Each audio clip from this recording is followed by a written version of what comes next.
Hello and welcome. Last class में हमने सीखा था कि एक सिंगल वायर के चलते कैसे हम लोग मैग्नेटिक फील्ड फाइंड करते हैं किसी पॉइंट पे। और मैंने बहुत सारे केसेस लिए थे और मैंने कुछ एग्जांपल्स भी करके दिखाया था। आज हम लोग जा रहे हैं एक से ज्यादा वायर लेने। मेरे अगर सिस्टम में एक से ज्यादा वायर होगा फिर हम लोग कैसे फाइंड करेंगे मैग्नेटिक फील्ड, तो उससे हम लोग कुछ लेते हैं, क्वेश्चन आगे करते हैं। ठीक है। अच्छा, एक बार फॉर रिवीजन मैं सबको बोल दे रहा हूं कि अपना सबसे सिंपलेस्ट फॉर्मूला क्या आया था to find a magnetic field at any point. तो मेरे पास एक स्ट्रेट वायर था, मान लीजिए ये इसमें करंट आई था और कोई पॉइंट पी था और उस पॉइंट पी का परपेंडिकुलर डिस्टेंस इस वायर से डी था और इस वायर के एंड ने इस पॉइंट पी पे अगर अल्फा और बीटा एंगल बनाया था। ये सबसे सिंपलेस्ट फॉर्म था कि एक एंगल ऊपर और एक एंगल नीचे वाला। तो इस केस में उस पॉइंट पी पे फील्ड कितना आया था, mu naught by 4 pi I by D sign alpha plus sine beta. तो आप लोग में से अगर किसी ने भी पहले वाले लेक्चर्स मिस किए हो तो प्लीज जाके पहले वो लेक्चर देखिए, फिर ये और अच्छे से समझ में आएगा। ठीक है, चलिए। और ये इस पॉइंट पी पे जो फील्ड आया था उसका मैग्नीट्यूड का था एक्सप्रेशन। इसका हम लोग डायरेक्शन भी फाइंड कर सकते थे, तो वो आपका आता क्रॉस में, मतलब प्लेन के परपेंडिकुलर एंड गोइंग इनवर्ड। तो हम यहाँ पे क्रॉस ऐड कर देंगे। अब चलिए इसमें हम लोग और आगे क्वेश्चन करते हैं। तो इस बार मैंने दो वायर लिया है। देखिए मैंने दो वायर लिया, ये वायर 1 और सेकेंड वायर आपका वायर 2 है। ठीक है। और हमने ऐसा माना है कि ये जो मेरे दो वायर थे ये लॉन्ग वायर हैं। ये कैसे हैं, ये लॉन्ग वायर है, मतलब ये इनफाइनाइट वायर की तरह आप इनको ट्रीट कर सकते हो। ये दो लॉन्ग वायर थे, इनका लेंथ काफी ज्यादा है और ये दोनों वायर इस बोर्ड के प्लेन में ही है। आप मान सकते हो कि ये दो वायर ऐसे थे। देखिए ये दोनों ही वायर इस बोर्ड के प्लेन में ही है, दो वायर हैं। और मेरा पॉइंट पी कहीं यहाँ पे है, इन दोनों वायर के बीच में मेरा पॉइंट पी है और इस पॉइंट पी का डिस्टेंस दोनों ही वायर से इक्वल है। देखो मैंने माना है डी और डी, दोनों ही वायर से इस पॉइंट पी का जो डिस्टेंस है वो है आपका है डी। और दोनों वायर में आप मान लो कि करंट का वैल्यू भी सेम था, मान लो आप करंट का वैल्यू भी सेम है, तब आपको उस पॉइंट पी पे फाइंड करना है नेट मैग्नेटिक फील्ड। तो देखिए ध्यान से कि इस पॉइंट पी पे ये वाला लेफ्ट वाला वायर भी फील्ड करेगा प्रोड्यूस और ये राइट वाला वायर भी फील्ड प्रोड्यूस करेगा। और हमको जहां तक पता है कि मैग्नेटिक फील्ड एक वेक्टर क्वांटिटी होता है, तो अगर हमको उस पॉइंट पी पे नेट फील्ड फाइंड करना है तो हम लिखेंगे कि net magnetic field at point P is equal to vector summation of field due to 1 plus vector summation of, मतलब हम लोग ऐसे करेंगे ना, vector summation of field due to wire 1 and 2। Simple सी कहानी ये है। अब जब भी आपको वेक्टर समेशन करना होता है तो आपको सबसे पहले ये फाइंड करना होता है कि ये जो दो वेक्टर्स हैं उनके बीच का एंगल कितना है। तो हम लोग यहाँ पे क्या चेक करेंगे कि ये जो दो वायर इस पॉइंट पी पे मैग्नेटिक फील्ड प्रोड्यूस करेंगे तो उनके बीच का एंगल क्या होगा। तो चलो चेक करते हैं हम लोग एक बार। तो ये जो आपका वायर 1 था, मैंने इसको मान लिया है वायर 1 और इसको मैंने मान लिया है वायर 2। तो देखो उस पॉइंट पी पे वायर 1 के चलते जो फील्ड आएगा वो हम लोग कैसे फाइंड करेंगे, तो थंब करेंगे point in the direction of field, sorry thumb करेंगे point in the direction of current और पॉइंट और मेरा जो फिंगर्स होगा जिस पॉइंट पे फील्ड फाइंड करना था, फिर हम लोग मुट्ठी बंद करेंगे। तो कहां जा रहा है मेरा फिंगर, जा रहा है अंदर, मतलब कि 1 का फील्ड, वायर 1 का फील्ड उस पॉइंट पी पे कहां आएगा, क्रॉस में आएगा, मतलब perpendicular to the plane and going inward. और आप अगर 2 का फाइंड करो कि इस वायर 2 के चलते इस पॉइंट पी पे फील्ड का डायरेक्शन क्या होगा। अभी हम बात करें सिर्फ डायरेक्शन का, तो मैंने थंब पॉइंट किया है इन द डायरेक्शन ऑफ करंट और फिंगर जिस पॉइंट पे फील्ड फाइंड करना था। तो मुट्ठी कहां आ रहा है मेरा, आ रहा है बाहर की तरफ, मतलब कि इस पॉइंट पी पे वायर 2 के चलते जो आपका फील्ड आने वाला है वो आपका आएगा डॉट में। डॉट का मतलब क्या होगा, perpendicular to the plane and coming outward. और 1 का फील्ड कहां था, perpendicular to the plane and going inward, मतलब कि इन दोनों का फील्ड क्या है, एक दूसरे के अपोजिट है। एक प्लेन के आउटवर्ड है, मतलब कि अगर एक प्लेन से परपेंडिकुलर और बाहर आता हुआ है तो एक प्लेन के परपेंडिकुलर और अंदर जाता हुआ। देखो ऐसा कुछ है दोनों का फील्ड। एक कैप जो है वो शो कर रहा है आपको डायरेक्शन ऑफ फील्ड, तो एक का ऊपर और एक का नीचे, मतलब कि इनके बीच का कितना एंगल हो गया, इनके बीच का एंगल हो गया है 180 डिग्री। इन दोनों फील्ड के बीच का एंगल 180 डिग्री हो गया है। और जब भी दो वेक्टर के बीच का एंगल 180 होता है तो हम जो लिखते हैं उनका मतलब कि नेट उनके समेशन का मैग्नीट्यूड वो कितना आता है, सबको याद है ना, कि magnitude of 1 vector minus magnitude of 2 of second vector, ऐसा।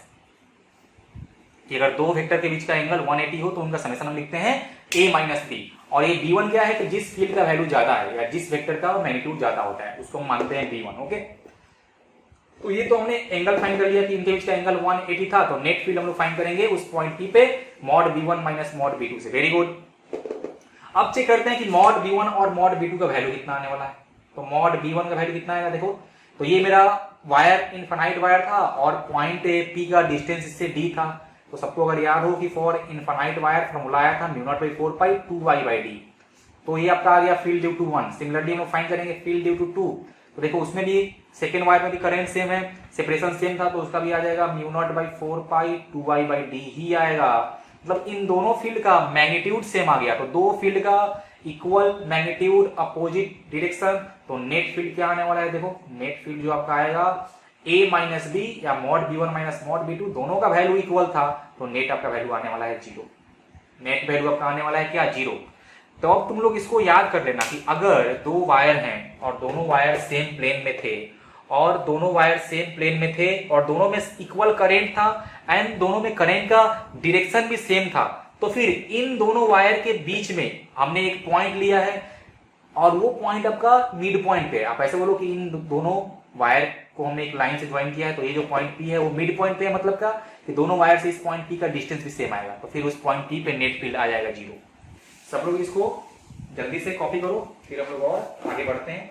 तो तुम लोग इसको याद कर लेना, ठीक है, कि अगर करंट सेम डिस्टेंस सेम तो उन दोनों वायर के बीच में नेट फील्ड आने वाला है 0।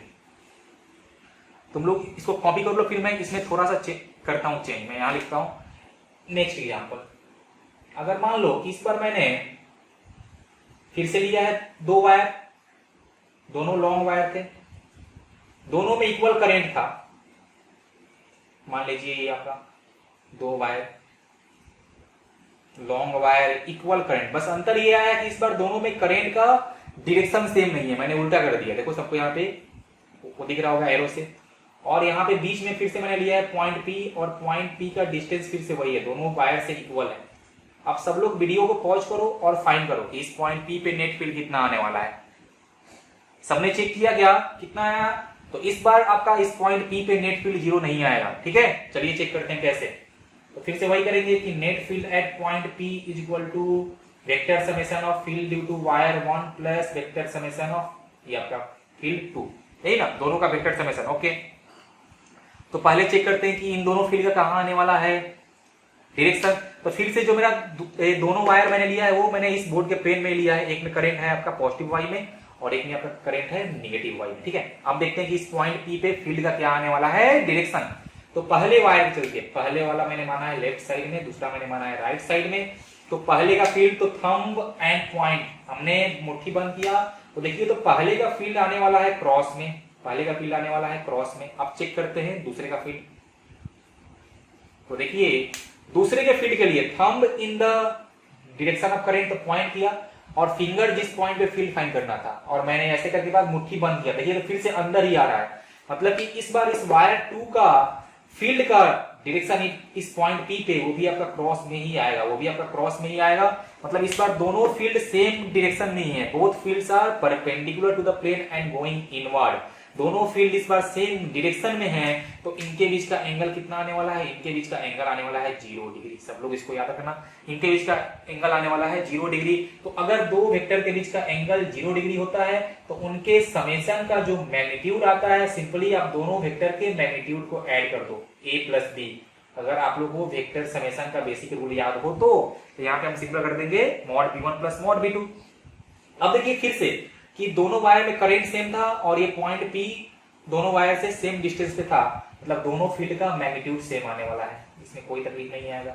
जितना आएगा मॉड b1 उतना ही आएगा मॉड b2, और वो कितना आने वाला है, वहां का आने वाला है mu naught by 4 pi and बोलिए कितना 2y/d। एक वायर का फील्ड आएगा mu naught by 4 pi 2y/d, तो नेट फील्ड क्या आएगा समेशन ना, तो इसका समेशन तो mu naught by 4 pi 2y/d plus mu naught by 4 pi 2y/d। आप इसको सॉल्व करो तो यहां से आ जाएगा mu naught by 4 pi 4i/d। आप चाहो तो यहाँ पे 4 से 4 को कैंसल आउट भी कर सकते हो, क्योंकि मेरे को करंट और डिस्टेंस का वैल्यू नहीं दिया हुआ है।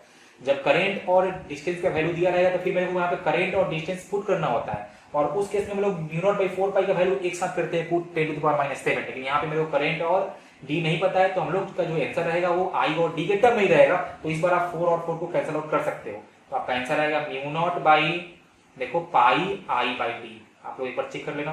This is the magnitude of net field, this is the magnitude of net field. अब आपका जो ये फील्ड है ये तो होगा वेक्टर क्वांटिटी, तो हमको इसका फाइंड करना होगा डायरेक्शन। तो हमने देखा था कि दोनों वायर के चलते फील्ड कहाँ था, इस प्लेन के परपेंडिकुलर एंड गोइंग इनवर्ड था, तो नेट फील्ड भी इसी तरफ आने वाला है, तो नेट फील्ड भी आपका इस बार क्रॉस में ही आएगा, perpendicular to the plane and going inward. और आप जब अपने कॉपी में लिखते हैं तो आप बोल सकते हो कि perpendicular to the page and going inward. देखो इस पहले वाले क्वेश्चन में मैंने फील्ड का डायरेक्शन को मेंशन नहीं किया था, क्यों? क्योंकि उस पॉइंट पे नेट फील्ड 0 ही था, तो उसका वो डायरेक्शन मेंशन करने का कोई मतलब नहीं बनता था। यहाँ पे मेरा नेट फील्ड का वैल्यू था, इसलिए मैंने डायरेक्शन मेंशन किया है। तो अब आप लोग ध्यान रखना कि दोनों वायर में करंट सेम डायरेक्शन पे था, सेम मैग्नीट्यूड था, पॉइंट सेम डिस्टेंस पे था, तब आपका फील्ड 0 आया था। जैसे ही हमने करंट का डायरेक्शन उल्टा कर दिया, फिर इस बीच वाले पॉइंट पे फील्ड 0 नहीं आया है, ठीक है। अब आप अपने मन से ट्राई कर सकते हो कि अगर मेरा पॉइंट किसी वायर के लेफ्ट साइड या किसी वायर के राइट साइड लाई करेगा, तब हम लोग कैसे फाइंड करेंगे। कोई तकलीफ नहीं है, बस आपको फॉर्मूला ही पुट करना है, ठीक है ना। चलो एक क्वेश्चन उस पर भी हम लोग कर लेते हैं, ताकि किसी को कोई कंफ्यूजन ना हो। तुम लोग इसको कॉपी कर लो जल्दी से इसको करो कॉपी।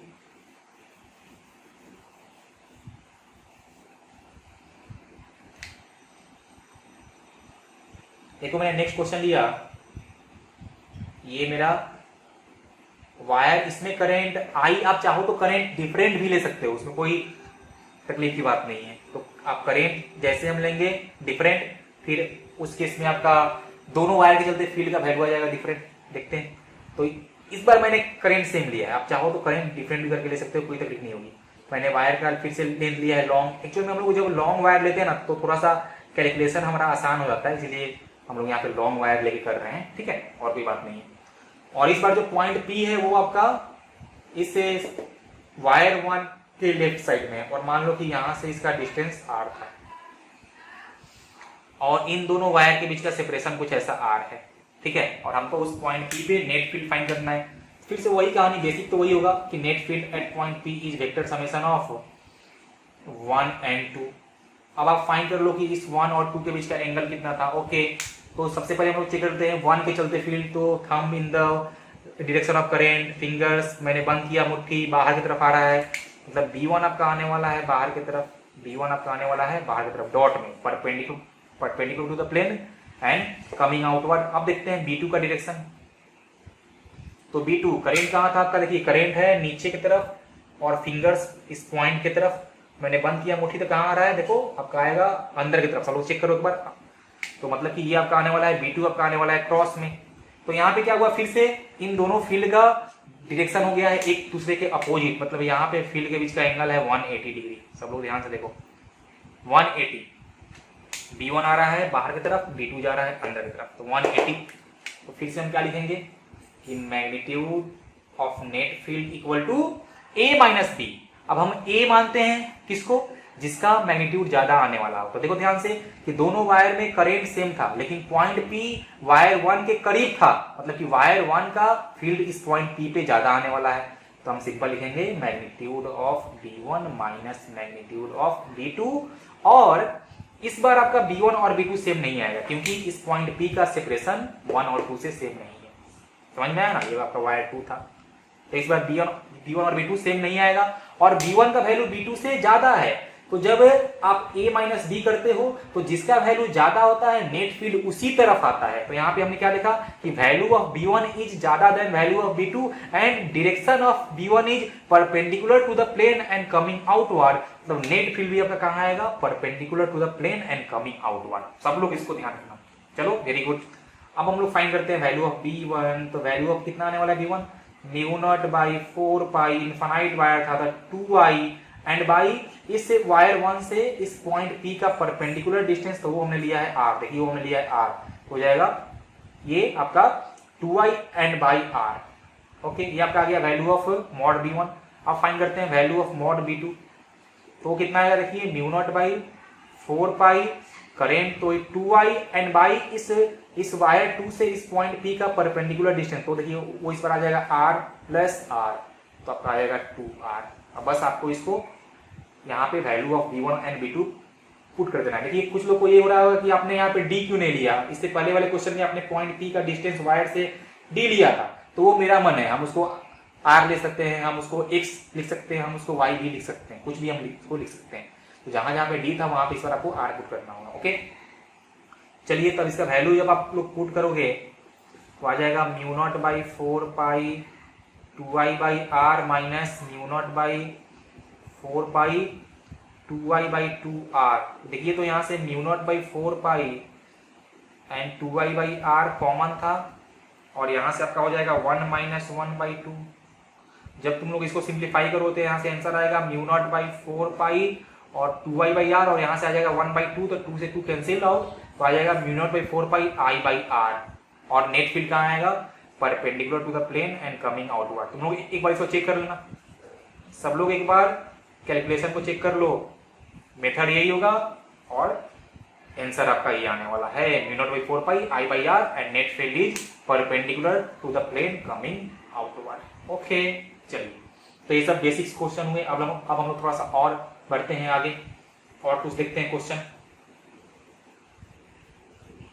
देखो आपको क्वेश्चन हो सकता है कि यहाँ पे वैल्यू बेस्ड क्वेश्चन दिया जाए, मतलब कि आपको i और r का वैल्यू दिया रहा है, तो कोई बात नहीं, लास्ट में बस आपको i का r का और ये जो आपका म्यू नॉट बाई 4 पाई है उसका वैल्यू एक साथ आप करना होगा put 10 to the power minus 7। अच्छा एक बात तुम लोग और ध्यान रखना कि हम लोग जब म्यू नॉट बाई 4 पाई का वैल्यू लेंगे 10 टू द पावर माइनस 7, मतलब कि हम यूज कर रहे हैं हर वैल्यू SI यूनिट में, तो फिर आपको करंट लेना होगा एम्पियर में, आपको सेपरेशन लेना होगा मीटर में, फिर आपका जो आंसर आएगा बी का वो आएगा टेस्ला में। ये Tesla is the SI unit of magnetic field.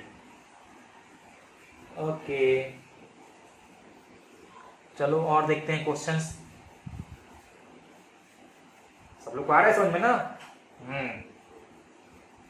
चलो अच्छी बात है।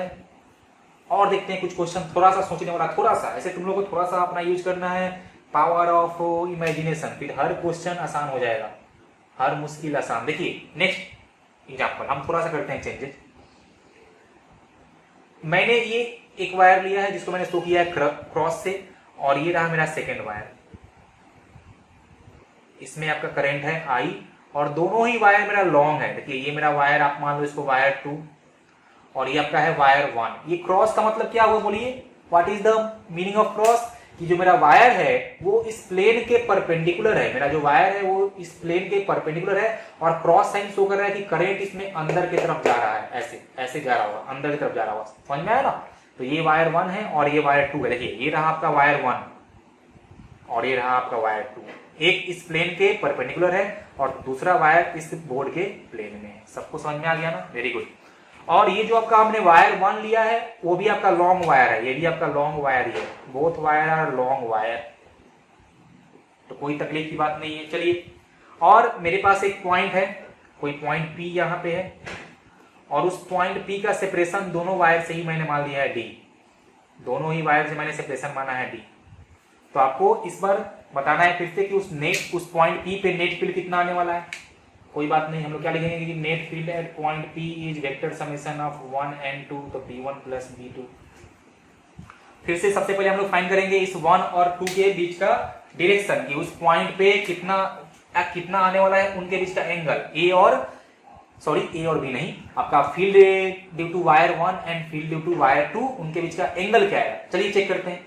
तो सबसे पहले हम लेते हैं वायर 1 की चलते, तो मेरा फिंगर कहाँ करेगा point in the direction of current, तो करंट कहाँ था, perpendicular to the plane of the board and going inward. देखिए मेरा फिंगर कर रहा है अंदर की तरफ, अंदर, और जिस पॉइंट पे फील्ड फाइंड करना था उस तरफ मेरा ये फिंगर, और थंब करेगा point perpendicular to the plane and going inward in the direction of current. और फिर मैं इस मुट्ठी को बंद करूंगा, तो देखिए फील्ड कहाँ आ रहा है, फील्ड कहीं आपका आ रहा होगा इस तरफ। This is the direction of B1। सब लोग खुश हैं इससे? This is the direction of B1। कोई तकलीफ आ रहा हो तो तुम एक बार इसको चेक करो। देखो thumb in the direction of current, और जिस पॉइंट पे फील्ड फाइंड करना है उस तरफ पे फिंगर, और मैंने मुट्ठी बंद किया तो ये आ रहा था इस तरफ। और मैंने कहा भी था कि ये आपका कहाँ होता है, हमेशा होता है perpendicular to the line joining. तो ये आपका अगर लाइन ज्वाइनिंग था तो ये इसके परपेंडिकुलर आएगा। चलिए देखिए आगे आइए, डायरेक्शन ऑफ B1। अब हम लोग फाइंड करते हैं डायरेक्शन ऑफ B2। ठीक है, तो ये आपका वायर तो इसके प्लेन में ही था, तो थंब और जिस पॉइंट पे फील्ड फाइंड करना था उस तरफ फिंगर, फिर मुट्ठी बंद कर रहे हैं, मुट्ठी बंद कर रहे हैं। तो देखिए कि ये जो दूसरे वायर का फील्ड आ रहा है ना, वो आ रहा है इस बोर्ड के प्लेन के perpendicular and coming outward, and coming outward. मतलब कि जो आपका B2 आएगा वो आपका आ रहा है इस प्लेन के परपेंडिकुलर एंड कमिंग आउटवर्ड। देखो सब लोग ये सब क्वेश्चन इंपॉर्टेंट है। ठीक है, देखिए मैं फिर से बोल रहा हूं, इस तरफ आपका आया है B1, देखिए इस बोर्ड के प्लेन में आया है B1, एंड नीचे की तरफ आप इसको निगेटिव वाई एक्सिस भी बोल सकते हो, निगेटिव वाई एक्सिस भी आप इसको बोल सकते हो।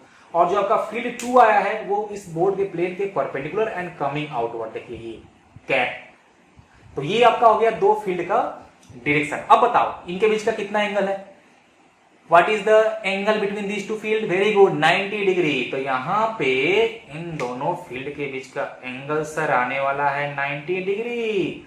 और जब भी दो फील्ड के बीच का एंगल 90 डिग्री होता है तो हम लोग कैसे फाइंड करते हैं समेशन, वेक्टर समेशन, बोलिए सब लोग।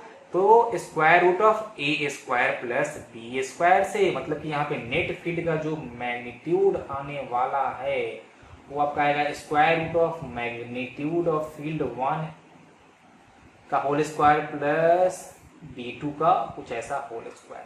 समझे ना सब लोग। अब चलिए वैल्यू फाइंड करते हैं B1 और B2 का। तो मॉड B1 तो कितना आएगा, म्यू नॉट बाई 4 पाई, वो आपका दोनों ही वायर लॉन्ग वायर था, इनफाइनाइट वायर था, तो 2i बाई डी, तो mu naught by 4 pi 2i by D. अच्छा एक बात और, इन दोनों वायर में करंट सेम था, मैंने सेम करंट बनाया I और I, तो हो जाएगा ये आपका हो गया B1 mu naught by 4 pi 2i by D, और इसका था आपका डायरेक्शन निगेटिव वाई में। ओके, फिर हम लोग फाइंड करते हैं मॉड B2।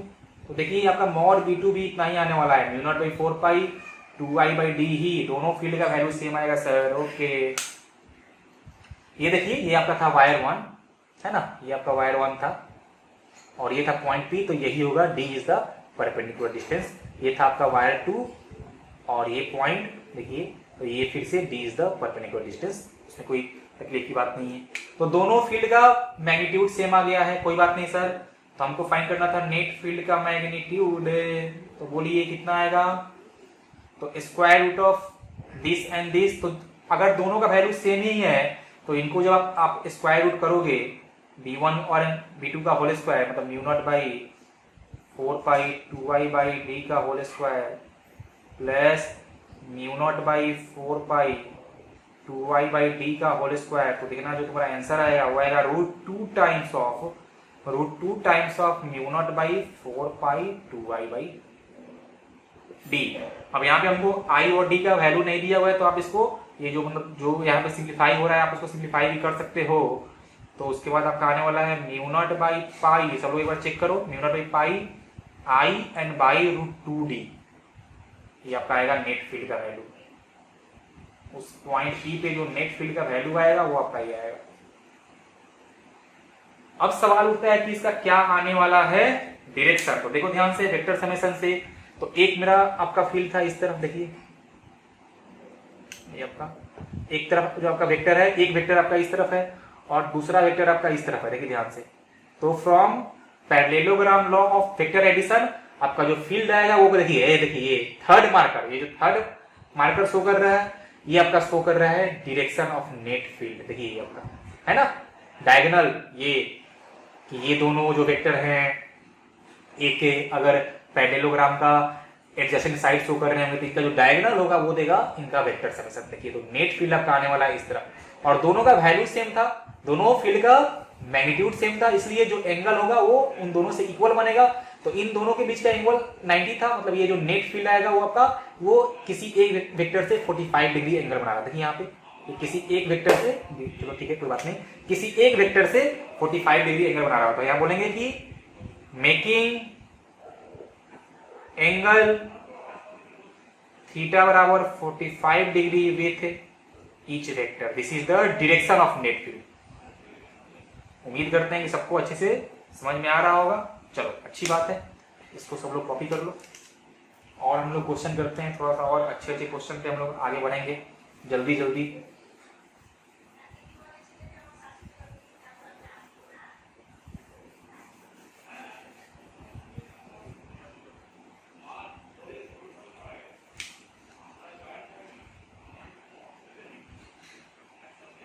नेक्स्ट एग्जाम्पल हमने लिया है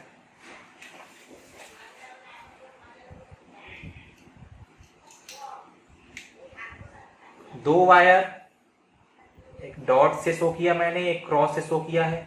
लेकिन दोनों ही वायर इस प्लेन के परपेंडिकुलर हैं। एक में करंट जा रहा है अंदर की तरफ, एक में आ रहा है करंट बाहर की तरफ। इनके बीच का ये सेपरेशन दिया हुआ है 4r।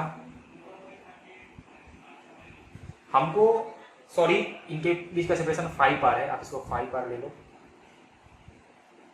हमको एक पॉइंट P पे फील्ड का वैल्यू फाइंड करना है, नेट फील्ड का, इन दोनों वायर के चलते। और इस पॉइंट P आपको जो दिया हुआ है देखिए ये ऐसे है और ये ऐसे, ठीक है। और ये हमको दिया है सेपरेशन, ये वाला दिया है 3r और ये वाला सेपरेशन दिया है 4r। चलिए अच्छी बात है ना। और ये दो वायर हैं, दोनों में करंट का वैल्यू आई है, इक्वल करंट है। बस अंतर क्या है कि एक में करंट है perpendicular to the plane of board coming outward, और एक में करंट है perpendicular to the plane going inward. देखिए ऐसा, बस करंट के डायरेक्शन का डिफरेंस है। Okay very good. हमको इस पॉइंट P पे नेट फील्ड फाइंड करना है।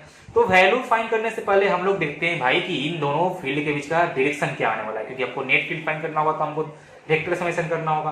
तो वेक्टर समेशन के लिए हमको एंगल भी चाहिए, तो ओके अच्छी बात है, देखते हैं। अच्छा, इस क्वेश्चन को सॉल्व करने से पहले थोड़ा सा हम लोग अपना लगाते हैं दिमाग, थोड़ा सा दिमाग। देखिए ध्यान से, ये 3r और ये 4r और ये 5r, मतलब कि अगर पाइथागोरस का थोड़ा सा बेसिक रूल पता हो तो पक्का ये मेरा राइट एंगल ट्रायंगल बनने वाला है और ये एंगल होगा 90 डिग्री। इतना सबको बेसिक मैथमेटिक्स से आइडिया होता है। ओके सर, है मेरे को आइडिया। अब हम लोग देखते हैं कि इस 1 के चलते और इस 2 के चलते फील्ड का किस तरफ आने वाला है डायरेक्शन। ओके, तो 1 का करंट कहां है, perpendicular to the plane coming outward, मतलब ये मेरा थंब करेगा point in the direction of current और फिंगर जिस पॉइंट पे फील्ड फाइंड करना हो, और फिर हम मुट्ठी को बंद करेंगे तो आ रहा है इस तरफ, मतलब कि 1 का फील्ड कहीं आने वाला है आपका इस तरफ। देखो ध्यान से, हम लोग B1 कहीं आने वाला होगा इस तरफ। देखिए this is the direction of B1, और ये क्या होगा, ये होगा इस लाइन ज्वाइनिंग से 90 डिग्री पे। इतना सब है ना श्योर, क्योंकि लाइन ज्वाइनिंग के हमेशा फील्ड परपेंडिकुलर ही आता है। तो B1 का वो आने वाला है डायरेक्शन। और देखो तो इस बार जो B1 आएगा वो इस बोर्ड के प्लेन में ही आने वाला है, क्योंकि आपका वायर था वो इस बोर्ड के प्लेन के परपेंडिकुलर था। ओके, अब देखते हैं B2 का डायरेक्शन। तो यहाँ पे कैसा है, करंट अंदर की तरफ ना, तो घुमाएंगे देखिए इस तरफ, मतलब कि B2 आपका आने वाला है कहीं इस तरफ, इस तरफ आएगा B2 का डायरेक्शन, और फिर से ये इस लाइन से 90 डिग्री एंगल बना रहा होगा। सबको ऐसा समझ में ना। अब सब लोग ध्यान से देखो, ये एंगल 90, ये 90, ये 90, मतलब कि सर हमको इतना गणित तो आता है कि हम बोल सकते हैं कि ये वाला एंगल भी 90 डिग्री ही होगा। इतना गणित हमको आता है कि हम बोल देंगे कि ये वाला एंगल भी 90 डिग्री होगा। मतलब कि यहाँ पे एंगल बिटवीन, यहाँ पे बोलेंगे कि angle between B1 and B2, angle between B1 and B2 is 90 degree. इतना तो हम बोल ही सकते हैं सर। Okay very good. तब कि दो फील्ड के बीच का एंगल 90 हो गया, तो नेट फील्ड का जो मैग्नीट्यूड आने वाला है वो आपका आएगा square root of mod B1 square plus mod B2 का होल स्क्वायर। इतना सब लोग श्योर है ना। चलिए बहुत अच्छे। अब हम लोग फाइंड करते हैं वैल्यू ऑफ मॉड B1। और दोनों वायर फिर से आपका लॉन्ग वायर था, ठीक है ना, ऐसा कुछ मेंशन नहीं किया, केवल डॉट क्रॉस दिया तो आपका वायर लॉन्ग वायर था। Both wires are long wires है, या आप उनको इनफाइनाइट वायर्स बोल सकते हो। तो B1 कितना है बोलिए, तो μ0/4π 2i और बाई d। देखिए तो आपका वायर ये हुआ, ये वायर आपका इस प्लेन के परपेंडिकुलर ही था, ये वायर आपका इस प्लेन के परपेंडिकुलर ही है। तो इस पॉइंट P से इसका परपेंडिकुलर डिस्टेंस देखिए यही हो जाएगा, this is the perpendicular distance. कुछ लोगों को यहाँ, कुछ बच्चे को यहाँ पे कष्ट होता है कि सर इस वायर का परपेंडिकुलर डिस्टेंस या तो ये होना चाहिए था x में, या तो ये होना चाहिए था y में। ऐसा नहीं होता है। ये आपका वायर इस इस बोर्ड के प्लेन के परपेंडिकुलर है, तो जो भी डिस्टेंस आपको दिया रहेगा वो इसका परपेंडिकुलर डिस्टेंस है। देखिए तो this is the perpendicular distance, क्योंकि ये आपका वायर इसके प्लेन के परपेंडिकुलर ही है, तो यही डिस्टेंस हो जाएगा आपका परपेंडिकुलर डिस्टेंस। अगर मेरा वायर इस बोर्ड के प्लेन में होता, जैसे मान लो कि अगर मेरा वायर कुछ ऐसा होता, तब हम बोलते हैं कि इस पॉइंट P का परपेंडिकुलर डिस्टेंस आपको ये लेना होगा, मतलब कि ऐसा कुछ ऐसा, ठीक है ना। लेकिन यहाँ पे आपका ये जो वायर है वो इस बोर्ड के प्लेन के नॉर्मल ही है, तो जो भी डिस्टेंस आपको दिया है वो उसका परपेंडिकुलर डिस्टेंस ही है। इसमें तुम लोग कंफ्यूज मत होना, मतलब कि इस वायर 1 से जो परपेंडिकुलर डिस्टेंस होगा वो आपका हो जाएगा 3r।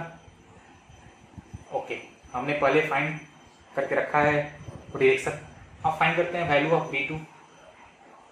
तो आपका हो जाएगा μ0/4π एंड 2y, देखो तो इस वायर 2 से इसका डिस्टेंस है 4r, तो 4r। अब नेट फील्ड फाइंड कर लीजिए, तो इनका स्क्वायर करेंगे ना, तो देखिए तो μ0/4π 2y/r इनमें कॉमन था, तो आप उनको कॉमन ले लो, तो μ0/4π बेसिक मैथमेटिक्स 2y/r इनमें कॉमन था, हम ले लिया कॉमन, तो यहाँ पे सिर्फ आपका आ जाएगा 1/3 का होल स्क्वायर प्लस 1/4 का होल स्क्वायर। मतलब यहाँ पे तुम्हारा आने वाला है μ0/4π, या आप इसको 2 से 2 कर दो कैंसिल आउट, तो μ0/2π I/r square root of 1/9 plus 1/16। अब तुम लोग इसको सॉल्व कर लो, तो μ0/4π I/r 16 और 9 का एलसीएम कितना आता है, बोलो सब लोग, 16 और 9 का एलसीएम मेरे ख्याल से 144 आएगा क्या, देखो तो मेरे ख्याल से 144 आएगा, तो उस केस में आपका आ जाएगा यहाँ से, देखिए तो 16 प्लस 9, तो ये आपका आ जाएगा square root of 25 square root of 144, मतलब कि इसको सिंप्लीफाई करने वाला आने वाला है μ0/4π I/r स्क्वायर रूट ऑफ, नहीं 4π नहीं, यहाँ 2 था ना, ये आपका 2π हो जाएगा, μ0/2π I/r and square root of 25/144, तो 25 का 5 और 144 का 12, तो आपका आ जाएगा μ0 I इंटू 5/2πr इंटू 12, या फिर μ0 5I divided by 24πr। This is the magnitude of net field. तुम लोग एक बार कैलकुलेशन चेक कर लेना तो ओके। और नेट फील्ड का कहाँ आएगा आपका डायरेक्शन, तो कहीं इधर यही ना, कहीं यहाँ पे आपका आ रहा होगा बी नेट, इनके बीच में कहीं जाएगा from the parallelogram law of vector addition. समझ में आया ना, बिल्कुल। सब लोग इसको कॉपी कर लो जल्दी से सब लोग इसको कॉपी करो।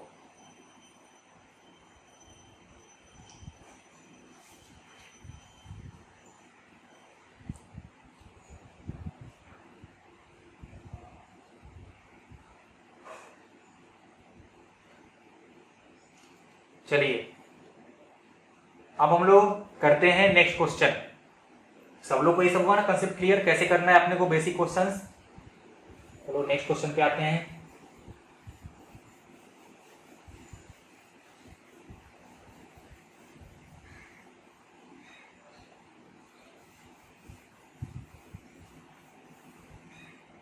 ओके, नेक्स्ट क्वेश्चन, ये आपका एक वायर है, ये लॉन्ग वायर है, इसमें करंट आई है। एक और वायर है, इसमें करंट आपका ऐसा आई, ये भी आपका लॉन्ग वायर है। ये एंगल हो गया 90 डिग्री, ठीक है। और इस तरफ कहीं पॉइंट P है, सबको देखो ध्यान से, इधर आपका पॉइंट P है और इस पॉइंट P का डिस्टेंस हमको दिया हुआ है, ये वाला डिस्टेंस दिया है x, और आपको net field at point P find करना है। Net field at point P, देखिए फिर से कितना वायर है, 2 वायर है, 1 और 2, तो हम लोग बोलेंगे कि net field at point P is vector summation of field due to 1 plus vector summation of field due to 2। अब ध्यान से देखो सब लोग, तो वायर 1 के बारे में थोड़ा सा हम लोग सोचते हैं। तो ये रहा वायर 1, करेंट आई, ये आपका इधर से बहुत लॉन्ग है, और पॉइंट पी आपका कहीं यहाँ पे, देखो सब ध्यान दो। अब मैंने तुमको जब स्पेशल केस बताया था तो वहां पे मैंने ये केस भी लिया था। यहाँ पे क्या हो रहा है कि ये जो आपका वायर है वो सॉरी ये जो आपका पॉइंट पी है वो इस वायर के अलोंग ही लाई कर रहा है, तो इस वायर के चलते इस पॉइंट पी पे कोई फील ही नहीं होता है। हमने आपको बताया था, आपको अगर नहीं पता है तो लेक्चर नंबर 2 जाकर देखो, वहां पे मैंने ये सब कहानी वहां पे लेक्चर नंबर 2 या 3 में, लेक्चर नंबर 3 में मैंने ये आपको सिखाया होगा। तो मतलब कि 1 का फील्ड आने वाला है 0, तो 1 का फील्ड हो गया है 0। अब आपको सिर्फ फाइंड करना हो फील्ड ड्यू टू 2। हम लोग बोलेंगे कि पॉइंट पी पे जो नेट फील्ड आने वाला है वो होगा field due to wire only 2। अब इस वायर 2 का फील्ड हम लोग फाइंड करेंगे, तो देखिए ध्यान से कि इस वायर 2 के लिए ये जो पॉइंट पी होगा, या ऐसा बोल सकते हैं कि इस पॉइंट पी के लिए ये जो वायर है वो सेमी इनफाइनाइट वायर की तरह बिहेव कर रहा है। अब सेमी इनफाइनाइट वायर क्या होता है, देखो कि एक साइड से आपका इनफाइनाइट तक फैला हो, बहुत लॉन्ग तक, और दूसरे तरफ से आपका जो दूसरा एंड होता है वो इस पॉइंट पी पे लाई करता है। सबको अगर याद हो तो ये वाला, इसको मैंने सेमी इनफाइनाइट वायर कहा था। और इसके फील्ड का वैल्यू मैंने क्या बताया था कि अगर ये डिस्टेंस डी होता है तो इसके चलते फील्ड आता है mu naught by 4 pi I by D. अगर सबको याद हो तो, याद होना चाहिए, तो इसका मतलब ये हुआ कि इस पॉइंट पी पे जो फील्ड का मैग्नीट्यूड होगा वो ओनली वायर 2 के चलते होगा, और वो वैल्यू कितना आने वाला है बोलिए, mu naught by 4 pi I, and यहाँ पे डी कितना है, डी इज एक्स, तो एक्स आई बाई एक्स। तो ये तो हो गया आपका मैग्नीट्यूड। अब आपको ये भी बताना होगा कि उस पॉइंट पी पे क्या आने वाला है फील्ड का डायरेक्शन। तो कोई बात नहीं, ये मेरा वायर इस बोर्ड के प्लेन में ही था और करंट था ऊपर की तरफ, तो मैंने ये किया, थंब फिंगर पॉइंट पे कर्ल किया, बंद किया, तो क्रॉस जा रहा है, ताकि इस पॉइंट पे जो फील्ड होगा perpendicular to the plane of board and going inward. So this is the value. सबको समझ में आ गया ना कैसे करना है? बिल्कुल, जल्दी इसको कॉपी करो, फिर हम लोग आगे और भी क्वेश्चन करेंगे।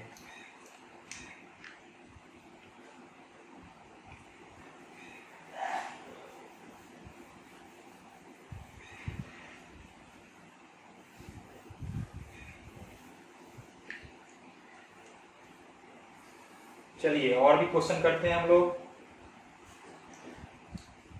और क्वेश्चन करेंगे, और क्वेश्चन। तो मैंने ये लिया situation,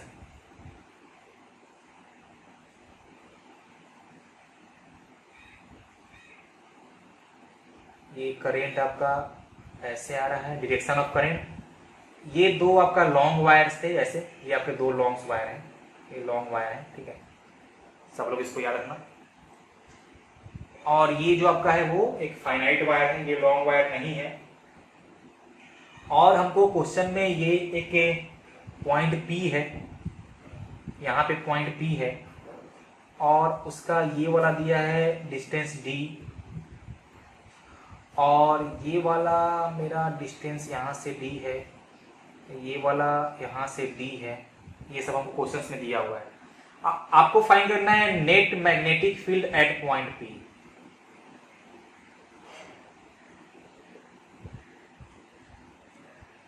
eight point P, okay, अच्छी बात है। और तीनों वायर में आपका करंट इक्वल है, तीनों वायर में करंट आपका आई है, यहां भी करंट आई, यहां भी करंट आई, और यहां भी करंट आई। तो देखो अब हमको यहाँ पे पॉइंट पी पे नेट फील्ड फाइंड करना है। तो यहाँ पे 3 वायर के सेक्शन थे ना, देखिए एक वायर 1 इसको मान सकते हैं हम, आप इसको मान सकते हो वायर 2, और इसको आप मान सकते हो वायर 3, और फिर इनका वेक्टर समेशन करना होगा। तो हम बोलेंगे कि net field at point P is B1 plus B2 plus B3। अब थोड़ा सा आप लोग यहाँ पे लगाओ दिमाग। सबसे पहले आप चेक करो कि इन तीनों फील्ड का क्या आने वाला है डायरेक्शन, ठीक है, सब लोग यहाँ पे चेक करो। देखो तो पहले वायर के चलते फील्ड आएगा perpendicular to the plane coming outward, दूसरे का भी आएगा आउटवर्ड, और तीसरे का भी आएगा आउटवर्ड। तीनों फील्ड का डायरेक्शन सेम ही आ रहा है, B1 भी आ रहा है आउटवर्ड, B2 भी आ रहा है आउटवर्ड, एंड B3 भी आ रहा है आउटवर्ड। मतलब इन तीनों के बीच का एंगल 0 डिग्री ही है।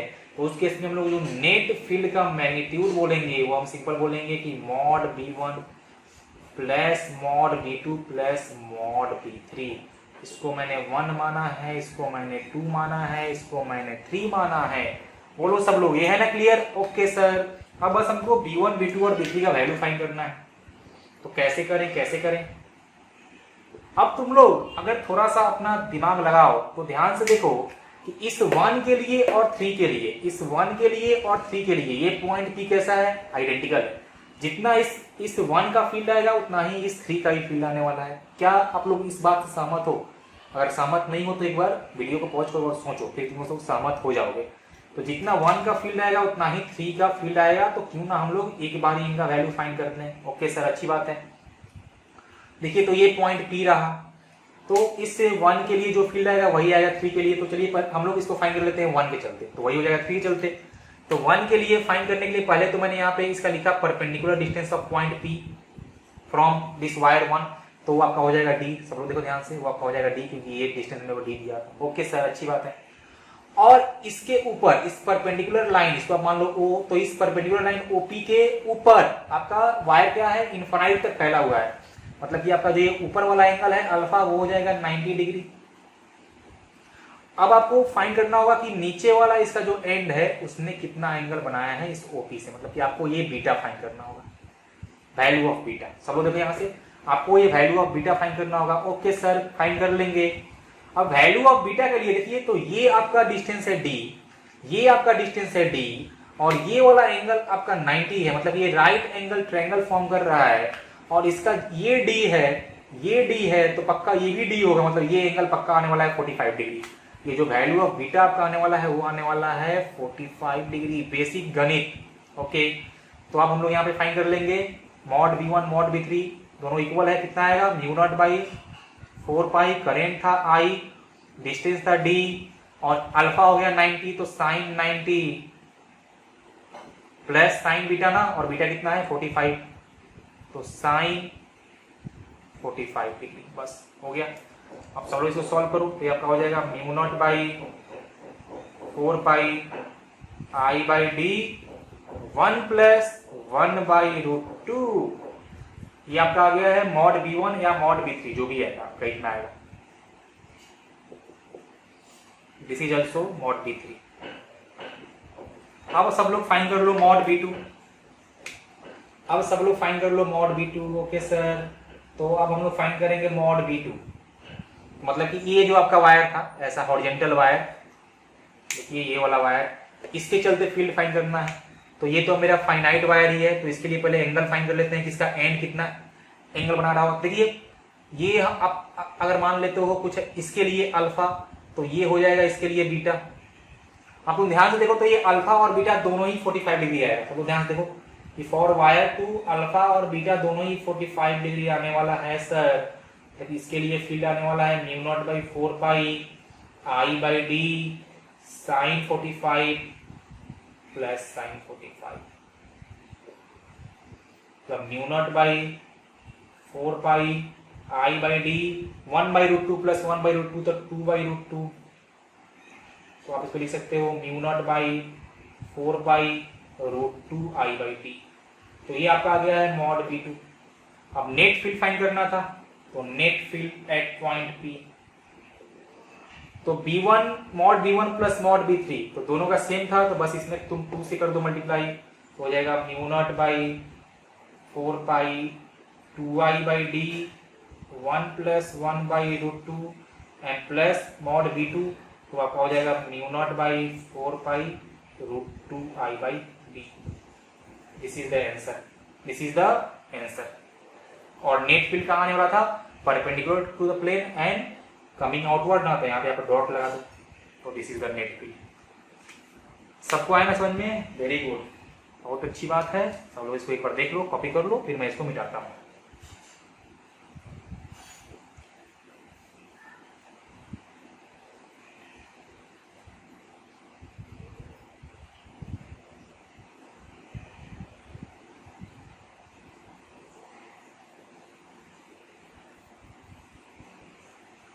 अच्छा, तुम जब इसको सिंप्लीफाई करोगे, जब तुम इसको सिंप्लीफाई करोगे तो तुम्हारा आंसर आएगा। मैं यहाँ पे लिख रहा हूँ final answer, mu naught by 4 पाई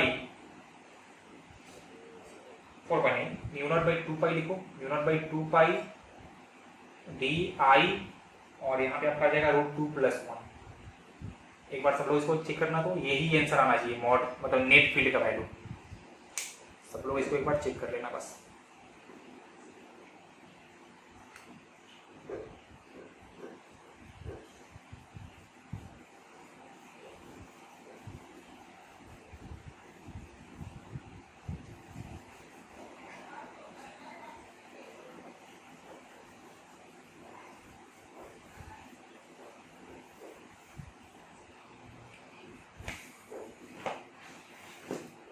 चलो नेक्स्ट क्वेश्चन।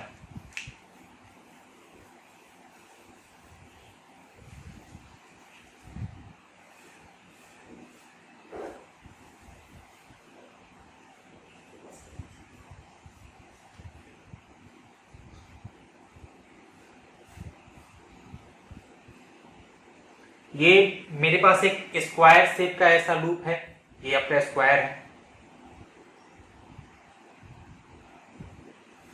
और इसका साइड लेंथ a है। साइड लेंथ कितना है? a है। स्क्वायर जिसका साइड लेंथ a है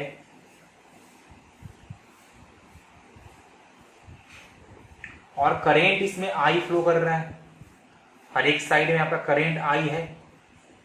सॉरी, इसमें करेंट आपका ऐसा होगा, ये आपका वो करेंट I, तो सब में करेंट I है और सबको करेंट का दिख रहा है डायरेक्शन भी। अब तुमको फाइंड करना है कि फाइंड मैग्नेटिक फील्ड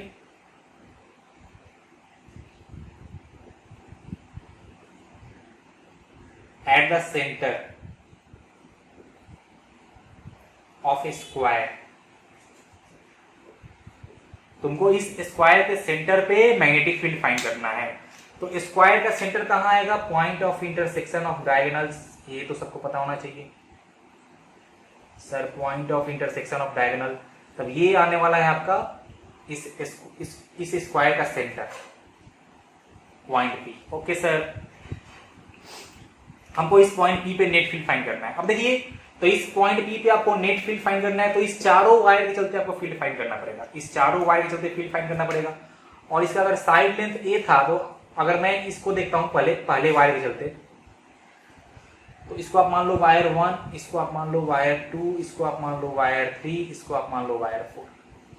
तो हम अगर इस वायर 1 के चलते देखें तो ये कुछ होगा एंगल अल्फा, ये कुछ बनाएगा एंगल बीटा। और जो परपेंडिकुलर डिस्टेंस आने वाला है वो आपका आ जाएगा a/2, यही ना। देखिए कि ये इसका सेंटर है ना, तो सेंटर आपका होगा मिड पॉइंट ऑफ किसी भी साइड, तो पूरा साइड लेंथ था a, तो इस सेंटर आपका आने वाला है a/2 पे। ओके सर, अब देखिए ये जो आपका सेंटर था स्क्वायर का, ये आपका आने वाला है a/2 हॉरिजॉन्टल डिस्टेंस, और ये भी आपका a/2 ही आने वाला है। सब लोग इसको ध्यान से देखो, क्योंकि ये स्क्वायर है, तो जितना ये आएगा a/2 उतना ही ये आएगा a/2। मतलब सिंपल सी कहानी हम लोग यहाँ पे बोल सकते हैं कि यहाँ पे सॉल्यूशन में here alpha is 45 and beta भी 45 ही आने वाला है।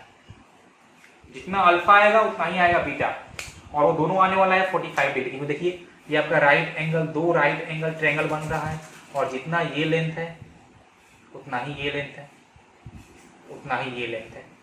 तो ये आइसोस्केल राइट एंगल ट्रायंगल बन रहा होगा। तो अल्फा और बीटा का वैल्यू आ जाएगा 45 डिग्री। या आप ऐसे भी सोच सकते हो कि एक स्क्वायर का जो डायगोनल होता है वो एक दूसरे को 90 डिग्री एंगल पे इंटरसेक्ट करता है, तो हमने इसको किया है डिवाइड, तो जितना अल्फा होगा उतना ही बीटा, और ये दोनों 45 हो जाएगा। समझ में आया ना? तो अल्फा और बीटा दोनों 45 आएगा। ओके, अब आप अगर थोड़ा सा अपना दिमाग लगाओ तो इस चारों वायर के चलते ये तुम्हारा ये जो क्या बोलते हैं, चारों वायर के चलते ये तुम्हारा सिचुएशन सेम आने वाला है कि चारों वायर के लिए अल्फा और बीटा 45 आएगा, और चारों वायर के लिए इस पॉइंट P का डिस्टेंस वायर से कितना आने वाला है? आपका a/2 ही आने वाला है। और चारों वायर का फील्ड जो है, फील्ड का डायरेक्शन वो भी एक तरफ ही आएगा। आप चाहो तो चेक करो, देखो पहले वायर का कैसे आएगा, अंदर, दूसरे का भी अंदर आएगा, तीसरे का भी अंदर आएगा, चौथे का भी अंदर आएगा। चारों वायर के चलते जो फील्ड का डायरेक्शन आपका होगा वो होगा perpendicular to the plane and going inward. मतलब कि हम लोग सिंपल बोल सकते हैं यहाँ पे कि net field at point P is vector summation of B, मतलब मॉड B1। अच्छा, आप पहले ऐसे लिखो कि net field at point P is vector summation of field due to 1 2 3 and 4 and चारों का फील्ड आपका कहाँ है, perpendicular to the plane and going inward ही है, मतलब इन चारों के बीच का एंगल है 0 डिग्री। तो अगर चारों के बीच का एंगल है 0 तो आप सिंपल इनके मैग्नीट्यूड को ऐड कर सकते हो। तो mod V1 plus mod V2 plus mod V3 plus mod V4। Okay, और हमने यहाँ से क्या देख लिया कि चारों वायर के चलते फील्ड का मैग्नीट्यूड भी सेम आने वाला है। मतलब हम सिंपल बोल सकते हैं कि net field at point P is 4 times of field due to 1, क्योंकि क्या आएगा, चारों का वैल्यू सेम आने वाला है सर। ओके, अब आप खाली फाइंड कर low value of mod V1। तो हम लोग फाइंड करेंगे वैल्यू ऑफ मॉड V1। तो आपका आ जाएगा mu naught by 4 pi I, and I by D होता है ना, और यहाँ पे डी कितना है, डी इज A बाई 2, तो हो जाएगा आपका A by 2। And sine alpha और बीटा दोनों होता 45, तो साइन 45 प्लस साइन 45, तो सिंप्लीफाई करो तो आ जाएगा mu naught by 4 pi 2i by A 1 by root 2 plus 1 by root 2, या आपका आ जाएगा म्यू नॉट बाई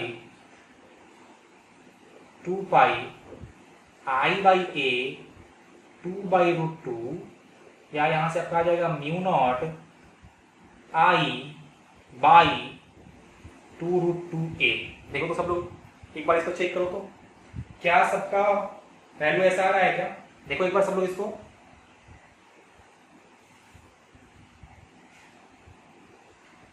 चेक करके हमको बताओ तो ऐसा ही आना चाहिए। यहाँ पे आपको हो जाएगा 1 बाई 2 से 2 कैंसिल आउट, तो रूट सॉरी यहाँ पे 2, यहाँ पे खाली आएगा रूट 2, देखो तो एक बार यहाँ पे खाली आएगा रूट 2, तो mu naught I by root 2a, ये आपका आ गया मॉड V1। तो B नेट कितना आएगा, मॉड B या मॉड B एट P, तो इसका 4 टाइम्स ना, 4 टाइम्स ऑफ V1, तो 4 टाइम्स, तो 4 into mu naught by root 2a into I, या फिर आपका आ जाएगा mu naught 2 root 2 I by A। हाँ देखो, this is the final answer, this is the final answer, mu naught 2 root 2 I by A, this is the net magnitude of magnetic field at point P, या फिर at the centre of the square, और कहाँ आएगा इसका direction, तो perpendicular to the plane and going inward, तो यहाँ पे क्रॉस लगा दो। सब लोग एक बार अगर कुछ भी दिक्कत हो रहा है तो एक बार तुम लोग वीडियो को पॉज करो और यहाँ पे इसको सोचो एक बार कि हमने सब ठीक से किया है कि नहीं है, क्योंकि इसके बाद वाला क्वेश्चन जो आएगा वहां पे हम लोग लेंगे रेक्टेंगल, तो थोड़ा सा सिचुएशन इससे अलग हो जाएगा। लेकिन जो बेसिक आपका प्रोसीड्यूर है वो हम लोग ऐसे ही चलेंगे, बस थोड़ा सा सिचुएशन आपका अलग होगा। तो उस क्वेश्चन में जाने से पहले तुम लोग एक बार इसको अच्छे से देख लो।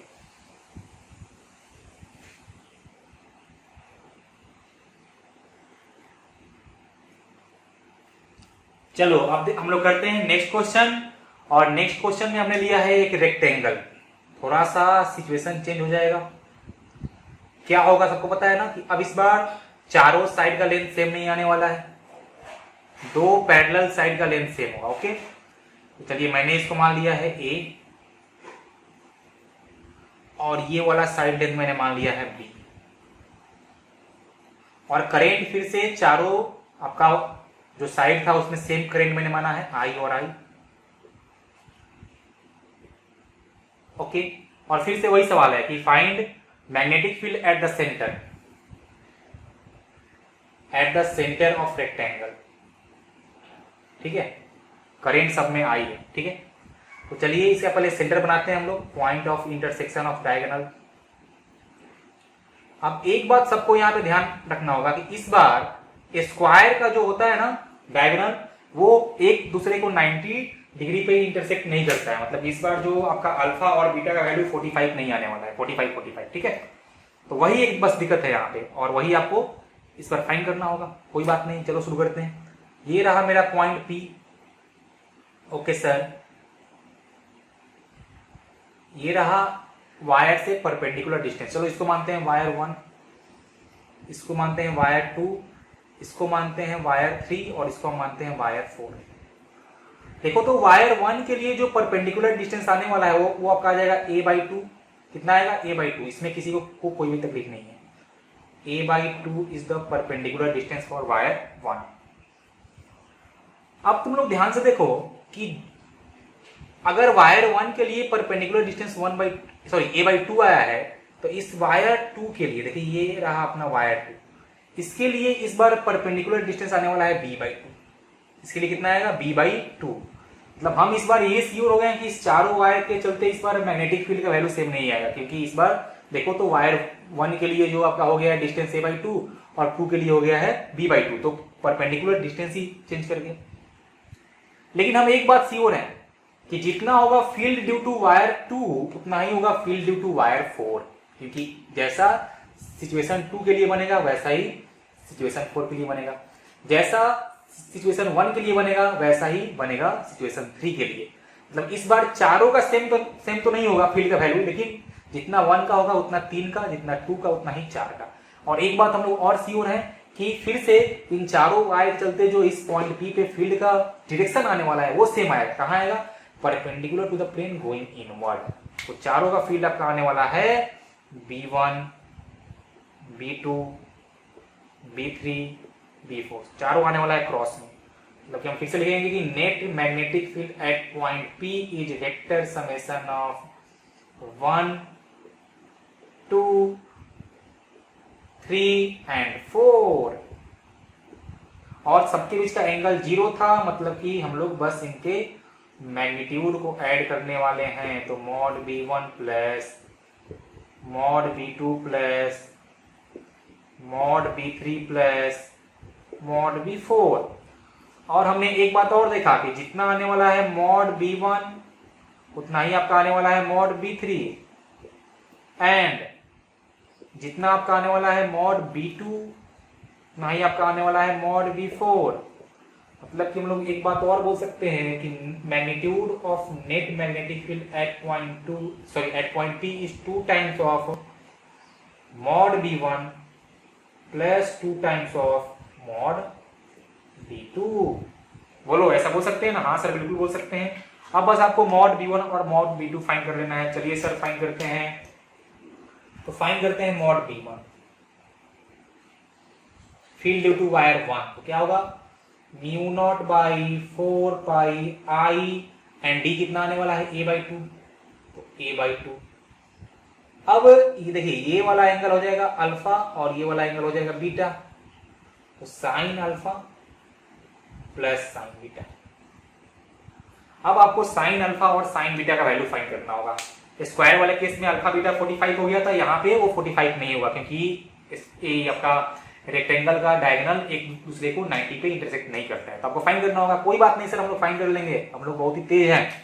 तो देखिए, ये आपका था a/2, इतना सब लोग श्योर है कि ये वाला a/2 है, तो ये आने वाला है b/2, इतना सब लोग श्योर है। हाँ सर बिल्कुल, ये आने वाला है b/2। ओके सर, ये राइट एंगल ट्रायंगल है, सबको पता है। ये नीचे वाला भी राइट एंगल ट्रायंगल है, ये भी सबको पता है। मतलब कि देखो ध्यान से कि ये हमने अगर माना है P आपका जो होता है परपेंडिकुलर, और अगर मैं a/2 को मानूं बेस, तो ये आपका हो जाएगा हाइपोटेनस। तो यहाँ से देखो हाइपोटेनस कितना आने वाला है, सब लोग ध्यान से देखो।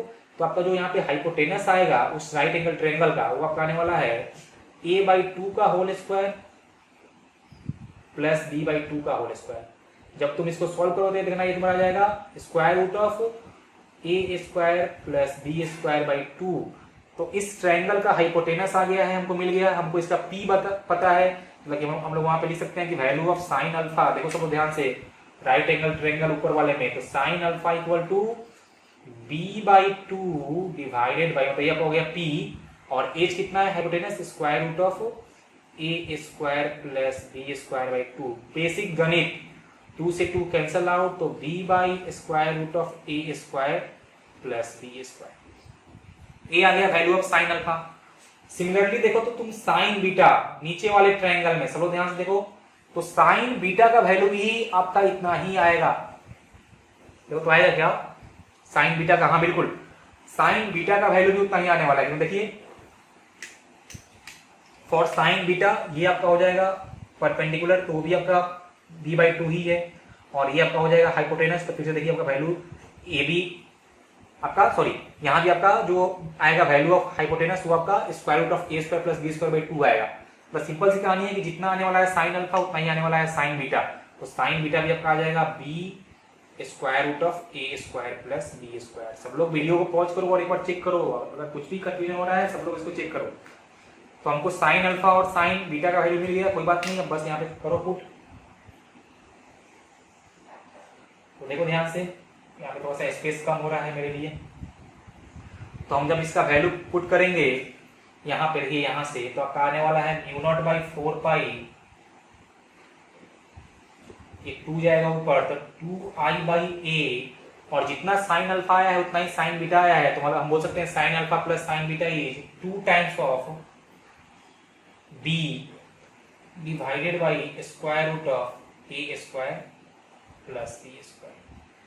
देखो सब लोग यहाँ पे 2 इंटू 2 4 होगा, 4 से 4 कर दो, कैंसिल आउट, ऐसा हो जाएगा mu naught I by pi B by A and square root of A square plus B square. सब लोग ध्यान से देखो, तो ये आपका आ गया मैग्नीट्यूड ऑफ B1। अब सब लोग वीडियो को पॉज करो और खुद से फाइंड करो मैग्नीट्यूड ऑफ B2, खुद से सब लोग। और मैग्नीट्यूड ऑफ B2 फाइंड करने के लिए जो आपको सबसे पहला चीज चाहिए, वो आपको चाहिए कि वो जो आपका वायर 2 है वो कितना एंगल बना रहा है परपेंडिकुलर लाइन से। देखो मैं वहां पे एंगल आपको ड्रॉ करता हूं। मान लीजिए कि ये एंगल आपका, एक मिनट, मान लीजिए आपका ये एंगल था अल्फा डैश और ये एंगल है आपका बीटा डैश। तो इस बार हम लिखेंगे कि magnitude of field due to wire 2 is mu naught by 4 pi I by D, और डी कितना है वायर 2 के लिए, बी बाई 2 ना, B by 2 and sine alpha dash plus sine beta dash. अब हम लोग इससे पहले जो सॉल्व किया था अल्फा और बीटा, उसके एक्सपीरियंस से हम बोल सकते हैं कि जितना आएगा साइन अल्फा डैश उतना ही आएगा साइन बीटा डैश।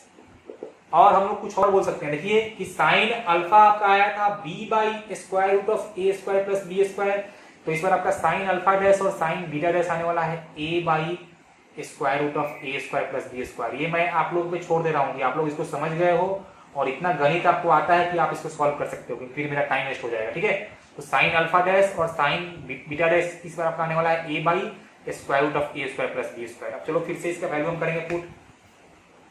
तो हम जब वैल्यू इसका पुट करेंगे तो आपका आ जाएगा कि mod B2 equal to mu naught by 4 pi 2i by B, and दोनों का sine alpha dash sine beta dash same था, तो इसको लिख सकते हैं 2a divided by square root of A square plus B square. तो ये आपका कितना है, देखो ये आपका आ जाएगा mu naught I by pi ना, pi B into A by square root of A square plus B square. This is the value of mod B2। अब हमको पॉइंट P पे चाहिए था नेट फील्ड, तो पॉइंट P पे net field क्या आया था, 2 times of B1 and plus 2 times of B2, सबको अगर याद हो तो मतलब इसमें 2 से हम लोग करेंगे मल्टीप्लाई करेंगे, तो आएगा mu naught I 2b by pi A square root of A square plus B square plus mu naught I 2a divided by A square plus B square, और यहाँ पे आपका आ जाएगा पाई बी। जो कॉमन है उसको आप ले लो कॉमन, देखो आपका म्यू नॉट आई मतलब mu naught into 2i divided by pi square root of A square plus B square is common, तो साफ से लिखता हूँ मैं square root of A square plus B square, ये आपका हो जाएगा कॉमन, तो यहाँ पे बच जाएगा 1 by A plus 1 by B, है ना, नहीं B by A plus A by B. अब ठीक है, तो यहाँ से हो जाएगा mu naught 2i divided by square root of A square plus B square, और इसको जब हम सिंप्लीफाई करें तो आएगा B square plus A square by A B. सब लोग देखो इसको हम थोड़ा सा और करेंगे सिंप्लीफाई। अब ये कुछ नहीं, बस गणित है, सिंपल गणित है, आपको सिंप्लीफाई करना है बस।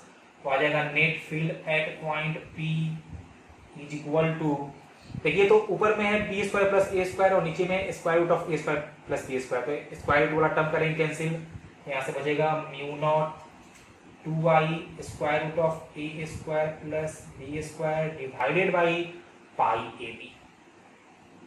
सो this is the net magnetic field at point P, और इसका कहा होगा direction perpendicular to the plane and coming and going inward, तो क्रॉस लगा दो यहाँ पे, हो गया आपका आंसर।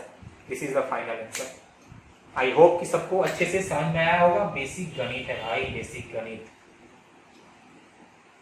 अब देखो मान लो कि अगर इस क्वेश्चन में थोड़ा सा उसको अगर तकलीफ देना होगा बच्चे को, तो फिर वो क्या करेगा कि जैसे देखो ध्यान से कि किसी वायर में ना करेंट का डायरेक्शन चेंज कर देगा, तो करेंट का डायरेक्शन चेंज करने से आपका वैल्यू चेंज नहीं करेगा, बस उसका फील्ड जो था अभी वाले फील्ड के अपोजिट में आ जाएगा। तो जो हम प्लस कर रहे थे वहां पे माइनस कर देंगे, तो जो होगा एक तरफ उसको लेंगे प्लस में, और जो होगा अपोजिट में उसको ले लेंगे माइनस में।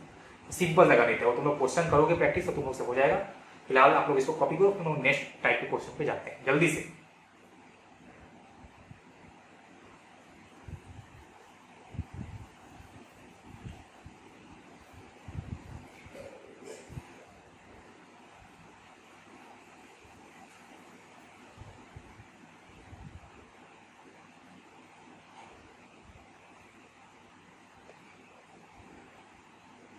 चलिए आज का आखिरी गाना मतलब कि आखिरी क्वेश्चन।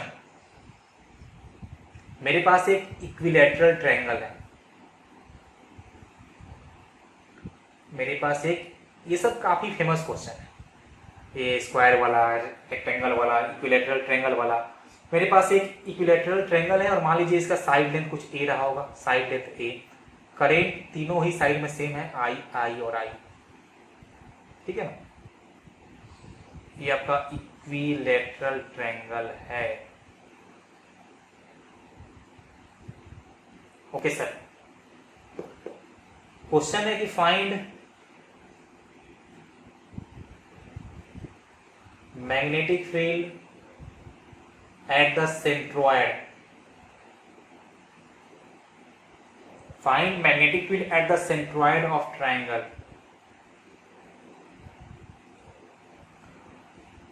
ओके, तीनों साइड लेंथ आपका ए रहेगा, ए रहेगा, ए रहेगा। सेंट्रॉयड कहाँ आता है? Point of intersection of medians. Basic गणित, point of intersection of medians, मतलब कि आप अगर इसको मान लो पॉइंट पी, ये point of intersection of medians, तो आपको इस पॉइंट पी पे नेट मैग्नेटिक फील्ड फाइंड करना है। ओके सर, मैंने नाम दे दिया वायर का 1, 2 एंड 3। तो हम लिखेंगे कि net magnetic field at point P is vector summation of 1, 2 and 3। अब चेक करते हैं एक बार इनके फील्ड का डायरेक्शन उस पॉइंट P पे। तो सर अंदर, सर अंदर, सर अंदर, तीनों के फील्ड का डायरेक्शन आने वाला है perpendicular to the page going inward. ये जो मैंने डायग्राम बनाया है वो प्लेन में ही है आपका, कुछ ऐसा है, ट्रायंगल आपका प्लेन में है, ठीक है ना, तो प्लेन में ही है। तो फील्ड कहाँ आएगा? इस बोर्ड के प्लेन के परपेंडिकुलर, और हमने देखिए कहाँ आएगा, वो आपका आने वाला है इनवर्ड। सर इनवर्ड आने वाला है, सर इनवर्ड, ओके। तो फील्ड आने वाला है इनवर्ड, और सबके फील्ड के बीच का एंगल कितना है? एंगल है 0 डिग्री। तो फिर से कोई चाप नहीं, वो खाली करना होगा mod B1 plus mod B2 and plus mod B3। अब तुमको अगर गणित का और बेसिक आइडिया हो तो एक इक्विलैटरल ट्रायंगल में इस किसी भी एक साइड से सेंट्रॉयड का परपेंडिकुलर डिस्टेंस सेम आता है और करेंट भी सेम ही था। मतलब कि अगर हम सिंपल लैंग्वेज में कहना चाहें तो तीनों वायर का मैग्नेटिक फील्ड का वैल्यू इस पॉइंट P पे सेम आने वाला है। मतलब कि आप सिंपल कह सकते हो कि net field at point P is just 3 times of किसी भी एक वायर का फील्ड, 3 टाइम्स ऑफ किसी भी एक वायर का फील्ड, ठीक है। क्यों? क्योंकि आपका mod B1 mod B2 equal to mod B3 आने वाला है। अब आप किसी भी एक वायर के चलते फाइंड कर लो फील्ड का वैल्यू और उसमें 3 से मल्टीप्लाई कर दो, लेकिन मेरा जो सजेशन आपके लिए है कि आप इस वायर 1 के चलते फाइंड करो, क्योंकि वायर 1 के चलते आप जब फाइंड करोगे फिर तो आपको आसानी से दिख रहा होगा, आपको आसान चीजें दिखाई देगी, तो इसलिए हमको सॉल्व करना आसान होगा। ओके सर, तो चलिए इस वायर 1 के चलते फाइंड करते हैं। तो पहले तो लिखते हैं एंगल, तो this is alpha and this is beta. सबसे पहला काम अल्फा और बीटा को फाइंड करना। तो आपको अगर बेसिक आइडिया हो तो इक्विलैटरल ट्रायंगल का एंगल होता है ईच एंगल 60 डिग्री, और ये जो मीडियन होगा वो इसको बाइसेक्ट कर रहा होगा, मतलब ये एंगल आने वाला है 30 डिग्री और ये एंगल भी आपका आने वाला है 30 डिग्री, और ये आपका कैसा था, ये आपका राइट एंगल ट्रायंगल था। तो देखो वहां से आपका जो अल्फा आएगा वो भी आएगा 60 डिग्री और जो आपका बीटा आएगा वो भी आएगा 60 डिग्री, मतलब मेरा एक तकलीफ तो कम हो गया भाई, अल्फा और बीटा का वैल्यू को मिल गया है 60 and 60।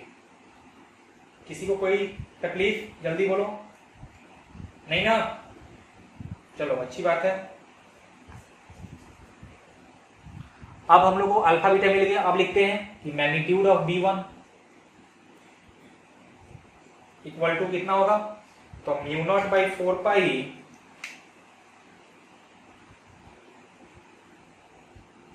I by D and sine 60 plus sine 60। हाँ सर बिल्कुल, तो mu naught by 4 pi I by, अब आपको D फाइंड करना होगा, अब आपको D फाइंड करना होगा। देखिए this is the D, this is D।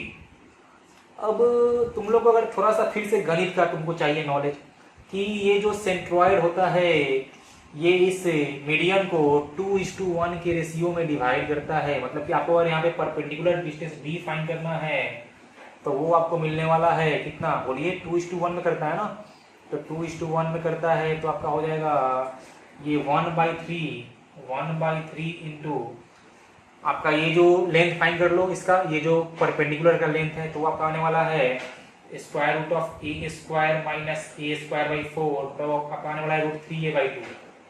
Basic गणित, ये जो आपका इसका हाइट है वो ट्रायंगल का वो आपका आने वाला है √3a/2, बेसिक गणित है भाई ये।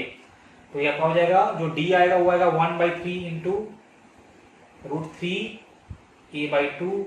देखो तो ये आपका आ जाएगा a/2√3, कितना आने वाला है d आपका a/2√3। तब तुम लोग इसको याद कर लेना कि अगर मेरे पास एक इक्विलैटरल ट्रायंगल है तो उसके किसी भी एक साइड से सेंट्रोइड का परपेंडिकुलर डिस्टेंस जो आता है वो आता है a/2√3, या a is the side length of the triangle. तो मैं यहाँ पे लिख दूंगा a/2√3 एंड यहाँ पे आ जाएगा 2 टाइम्स ऑफ साइन 60, तो 2 टाइम्स ऑफ साइन 60 √3/2। इसको सिंप्लीफाई करो तो 2 से 2 कैंसल आउट, ये आपका हो जाएगा mu naught by 4 pi 2√3i divide by a and into √3, मतलब ये आपका आने वाला है, देखो तो ये आपका आ जाएगा mu naught by 2 pi a, mu naught by 2 pi a, मैंने 2 से 2 यहाँ पे कर दिया कैंसिल आउट, और ये आपका हो जाएगा 3 टाइम्स ऑफ i। सब लोग इसको ध्यान से देखो, तो mu naught by 2 pi a 3 times of i, ये आपका आ गया है मैग्नीट्यूड ऑफ B1। हमको नेट फील्ड फाइंड करना था तो क्या हो जाएगा 3 टाइम्स ऑफ B1 ना, नेट फील्ड आपका आ जाएगा 3 टाइम्स ऑफ B1, तो इसमें 3 से करो मल्टीप्लाई, तो देखो आ जाएगा mu naught by 2 pi a और 3 टाइम्स तो 9i।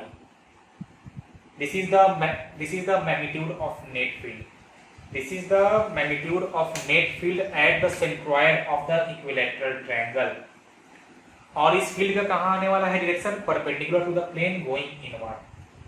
अब तुम लोग ध्यान से देखो, तो मैंने या मेरे को इस क्वेश्चन में i और a का वैल्यू नहीं दिया हुआ था, न्यूमेरिकल वैल्यू, तो इसलिए मैंने यहाँ पे इस 2 से इस 2 को यहाँ पे जो 4 पाई था उसके साथ मैंने छेड़खानी कर दिया था। अगर हमको न्यूमेरिकल वैल्यू दिया रहता तो मैं इस म्यू नॉट बाई 4 पाई के साथ कोई भी छेड़खानी नहीं करता, क्योंकि मेरे को इसका एक साथ वैल्यू है पता है 10⁻⁻⁷।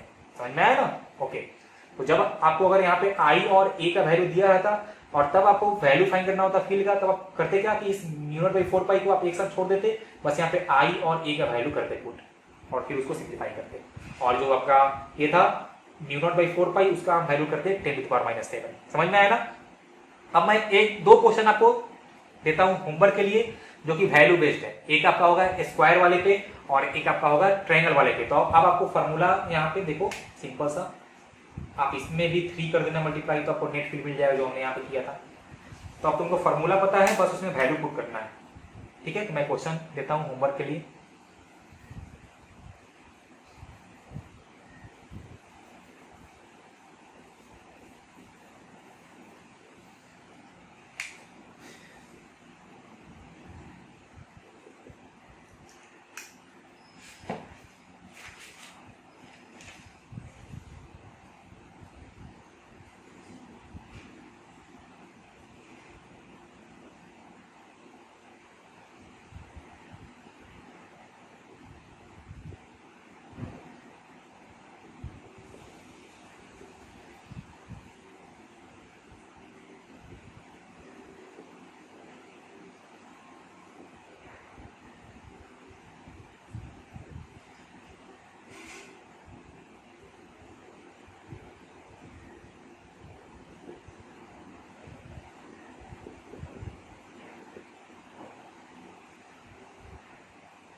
देखिए ये आपके पास एक स्क्वायर है, उसके सेंटर पे फाइंड करना है मैग्नेटिक फील्ड, ठीक है।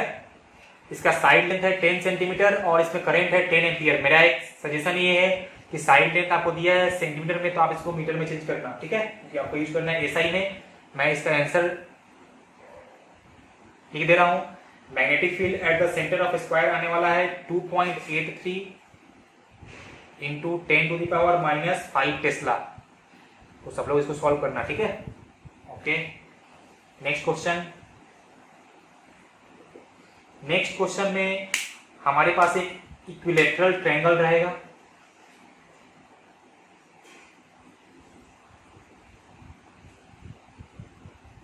तीनों साइड में करंट आपका आई, साइड लेंथ मान लीजिए ए, और इसके सेंटर पे या इसके सेंट्रॉइड पे find magnetic field at the centroid, ठीक है। मैं वैल्यू आपको लिख के दे रहा हूं। करंट लेना है आपको 1 एम्पियर, इसमें करंट लेना है आपको 1 एम्पियर, और जो साइड लेंथ ए है वो आपको लेना है 4.5 इंटू 10⁻⁻2 मीटर, ठीक है। ये आपको लेना है साइड लेंथ। फिर इसका जो आंसर आएगा, इसका आंसर आपका आएगा 4 इंटू 10⁻⁻5 टेस्ला, ठीक है। तो मैंने दोनों का आंसर लिख दिया हूं। आपको पता है कैसे सॉल्व करना है। आप चाहो तो सिंपल यहां से भी इस वाले क्वेश्चन को, ट्रायंगल वाले को, इसमें आप आई और ए का वैल्यू करना पुट, और इसमें 3 से करना मल्टीप्लाई, क्योंकि ये तुम्हारा आया है field due to only one side, ठीक है। तो आप वहां से भी कर सकते हो। मैंने आंसर लिख दिया है, मैंने आपको बता दिया कैसे करना है। तुम लोग ये क्वेश्चन बिल्कुल अब खुद से एक बार प्रैक्टिस करना, ताकि तुमको थोड़ा सा अच्छा फील हो, ठीक है। चलिए, तो आज का लेक्चर हम यहीं खत्म करते हैं। सबको समझ में आया होगा ऐसा उम्मीद है मेरा।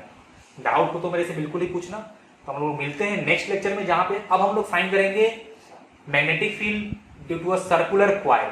मेरा सर्कुलर शेप का आएगा कॉइल, उसके चलते फील्ड फाइंड करेंगे। तब तक के लिए टाटा बाय एंड सबा खैर। हम लोग मिलते हैं नेक्स्ट क्लास में।